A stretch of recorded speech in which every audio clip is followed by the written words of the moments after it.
He goes downstairs again, just like laughing, doing what he's doing, and then he darts back up, and he is white as a ghost. Mm, And this is a mm, 3-year-old that knows nothing about anything, and he's just looking at my mom saying, "There's a girl on the steps. There's a girl on the steps." We had no girls in this mm. house.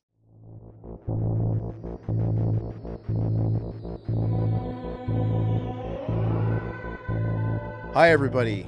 Riverman, Hey, Aaron, Revival House. We're back again with another commentary for a segment of Unsolved Mysteries. To keep it brief, it is spooky season, and Todd wanted to do an array of segments from Unsolved Mysteries, the classic Robert Stack era. There is no Robert Farina here. This is no house of no. his. No, Dennis Farina. Why did I say Yeah, it's Robert? Dennis. I mixed up Robert Stack and I Dennis Farina. Dennis screw Farina, Dennis that Farina. hack. Even though Dennis Farina is in Midnight Run, I love that movie, but he had no right filling in the No. shoes of Robert Stack. They were smart on Netflix to just not replace Yeah. him. No, I agree. That actually works better. But anyway, we got scared at all the episodes that involved paranormal back in the day. They were extra creepy, and in celebration of Halloween, Todd wanted to do some of those segments. So, Todd, go ahead and introduce this episode, what it's about, et cetera, et cetera. Tallman's Ghost. So the history of this is 1987. Debbie Tallman. They bought a house. They bought a bunk bed from a secondhand store. Originally had it in the basement. Moved it upstairs. Tons of shit started happening, and it revolves around a bunk bed, which I thought was weird, and it creeped me out when I was a kid. So this is gonna be fun. Mhm. And I feel like with this episode, there's a couple of talking points. The bunk bed reminds me of the kind of like the kitty bed. It I kind of had the does. same one So, growing up. and then there's another instance with the stereo that made me think of another Mhm. story. And then I wanted to revisit what was I talking about? Gosh, about the Kentucky house. Do you remember where I left off with that? I got to finish that story. The little girl. Yeah, but what was I saying before we had to wrap the last segment? Um, Basically, your small Kentucky town with a little girl that died, and then Blaine will probably know. Whatever. Hopefully, I hate that that's the trouble with like fragmenting these stories for different Damn it! segments. Is I'm getting up in my age, man. I am too, Can't be man. expected to remember I can't things, retain any information. but it'll probably come back to me. So we're gonna go ahead and get started, guys.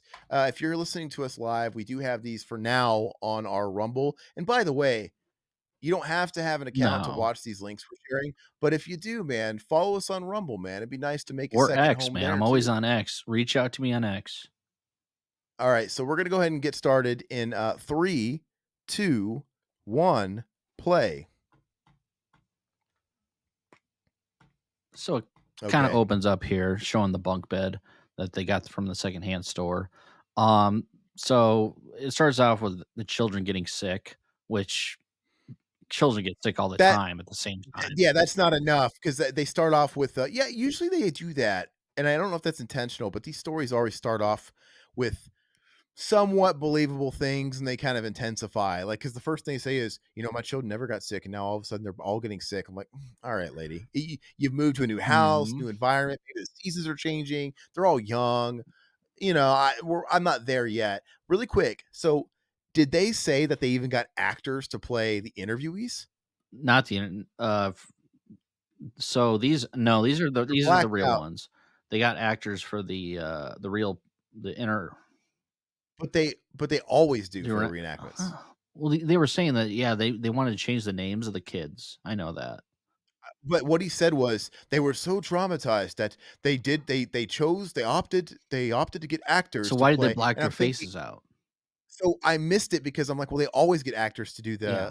the reenactments." I'm like, "Did they get was he talking about the interview portions?" And I yeah, wouldn't think and so. did I they wouldn't think so. but did they black their faces out because they also don't want an actor, because if you're an actor portraying somebody in real life, you might as well black the face so you don't put, like, a phony actor's name out there, Yeah. face out.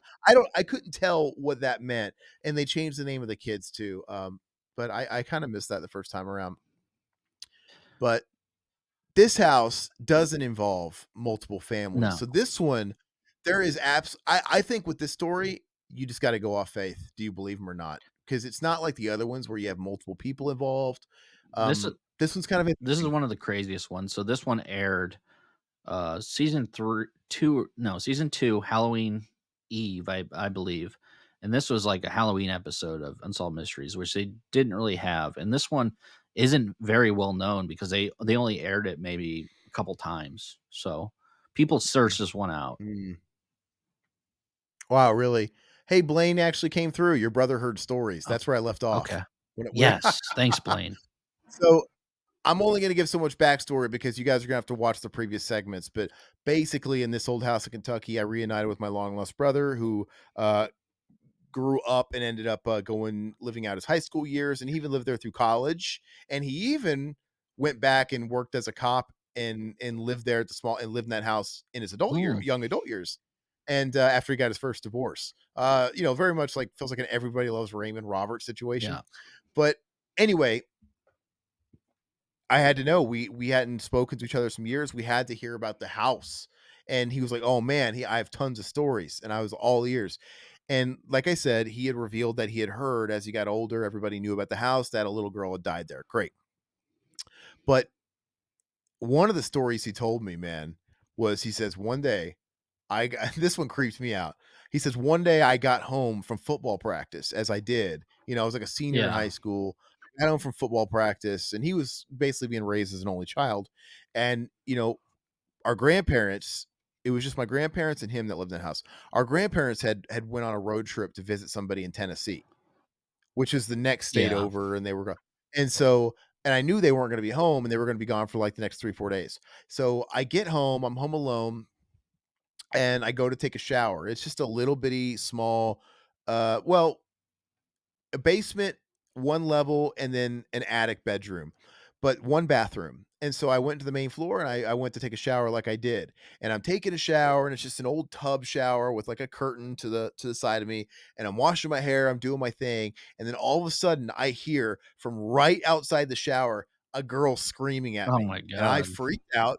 He said, I freaked out and I was scared to open the curtain. Oh, He's like, "I didn't jeez. wanna go." He's like, "I don't wanna." I was like, "I wanna get the fuck out of this Yeah. bathroom because it's tiny." And I'm like, "I don't wanna be alone with it." He's like, "But I was afraid to open the curtain because it was, like, right Oh, there." And, yeah, and he's like anyway, I eventually had to get out.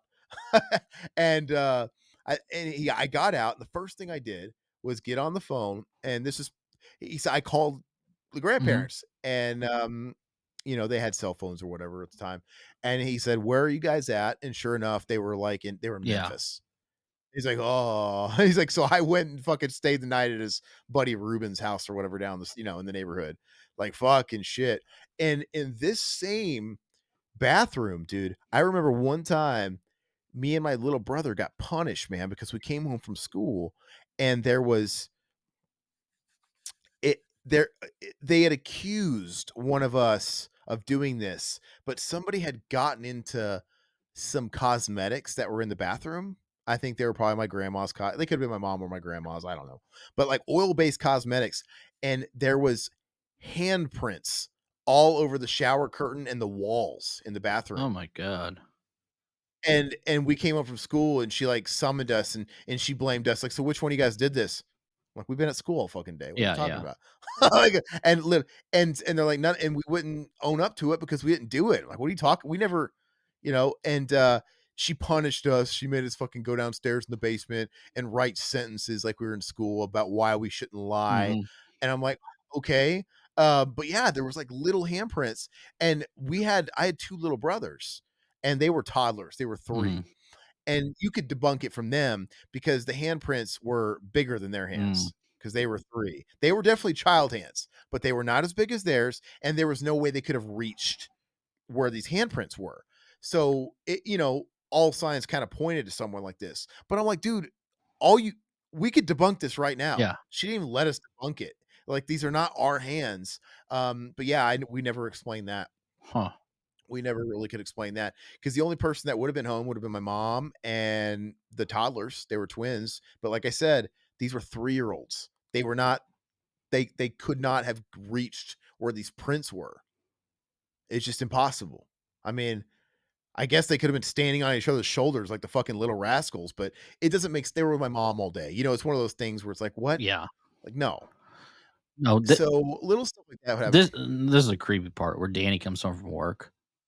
He comes home Yeah, from and he work hears, and like, the garage like, he hears something. He hears, somebody a howling. howling He said it was like a howling howling. outside, like the wind or something. He starts walking into the They couldn't house, they and could just they could just hire an actor with real facial hair.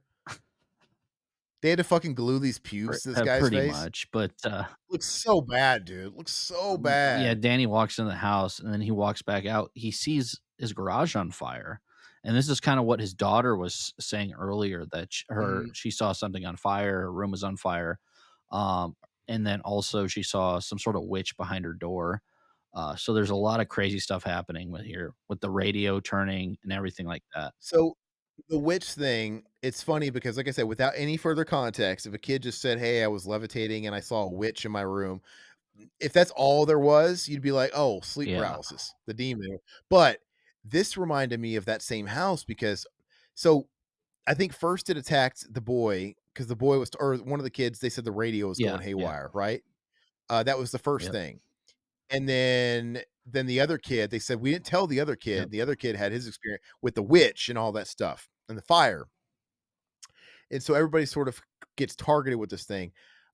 That's kinda how we treated that's creepy. Yeah, oh, When yeah. he walks to the The door and the thing gets lunchbox, yanked. yeah, flies across the room. Yeah, that's Yeah. creepy. Uh, with this girl in that house in Kentucky, same thing where, they said that one kid had experienced this, we didn't tell the other kid. Why would you? So, we were experiencing this thing in the basement, and the toddlers, they never made mind of it, they were too young, and, so why are we're not just gonna go and tell the toddlers, like, "Hey, there's a ghost in in our basement," because we all lived in the basement, so you just didn't tell them about it. We never said anything about this to they were literally still walking around in Huggies and diapers with their little binkies, and they still had, like, bottles and Mhm. shit. Anyway, one day, this one is I remember this so vivid. It was holiday season, we were up on the main floor and we were wrapping presents. I used to hang out upstairs with my mom. We'd wrap presents and put them under the tree. And the twins, the toddlers, they would. I don't know how you guys are. Know if you guys know how kids are. They run up and down the stairs. They just can't stay put. It's like, well, you guys just pick a floor and stay there. But they would go up because our playroom, and we all lived and slept in the basement, this creepy ass basement. But we're in the main floor, and they just kind of keep coming upstairs, chasing each other, laughing, whatever, up and down the stairs, up and down the stairs, and following each other. Anyway, my brother, one of the twins, he runs down the stair, and we can see the stairwell from where we're wrapping gifts. It's like right in front of us. He goes to go down the stairs, and remember, this stairwell is right adjacent to the cubbyhole where that thing would talk and sing and mess around and walk out of and walk up the stairs every night. He goes downstairs again, just like laughing, doing what he's doing, and then he darts back up, and he is white as a ghost. Mm, And this is a mm, 3-year-old that knows nothing about anything, and he's just looking at my mom saying, "There's a girl on the steps. There's a girl on the steps." We had no girls in this mm. house besides my grandma, That's crazy. and he was just freaking white as a ghost. And I didn't wanna fucking look, because the way this little kid was making it sound like is he went to go run down the stairs, and there was a girl standing at the fucking foot of the steps or something, or the bottom of the steps. I'm like, "No fucking thank you, ma'am." Anyway, they like, hey, they fucking took a, industrial grade fucking tank to that to that bunk bed. Yeah, they destroyed the bunk bed. So the Tallman's "Let's family burn it." pastor came over. He said it was demonic, that they were being victims of the devil. Um, they ended up so the girl's room was there, and the dad would sleep in the room because the girl was scared. He ended up seeing something like every night, like a mist coming over. So then he has his brother-in-law or somebody come over while he's at work one night to get the kids to sleep. Same thing happens to him. He freaks the fuck out, runs out of the house screaming, and basically they end it from there. But it's man, it's a very effective episode. Originally aired October 26, 1988. So this is one of the first couple seasons, and this was Mhm. the infamous Unsolved Mysteries Ghost episode. No, yeah. It's a creepy one, and that one seems very, it seems like not so fantastical, honestly. Like, I feel like this could have happened. Like, it's not the kind of thing you'd write a movie about. I feel like this is a very basic type of haunting. But they really And didn't do that stuff back then. I mean, Unsolved Mysteries was, you know, top of their game. yeah.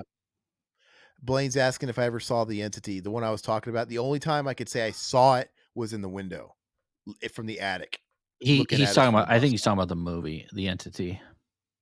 There's a movie. Oh, my bad. Ever see the entity? A ghost scrape. Didn't mean to click that. Yeah. Hey, AKA Ghostbusters. Dan Aykroyd. Busted Makes Me But Feel Good, yeah. yeah, Bustin makes him feel good. But anyway, great episode. So stay tuned for those that are watching live. We got one more. We're gonna do, is it Resurrection Yep. Mary? All right, guys. Like and follow, comment. We'll be right back. Bye.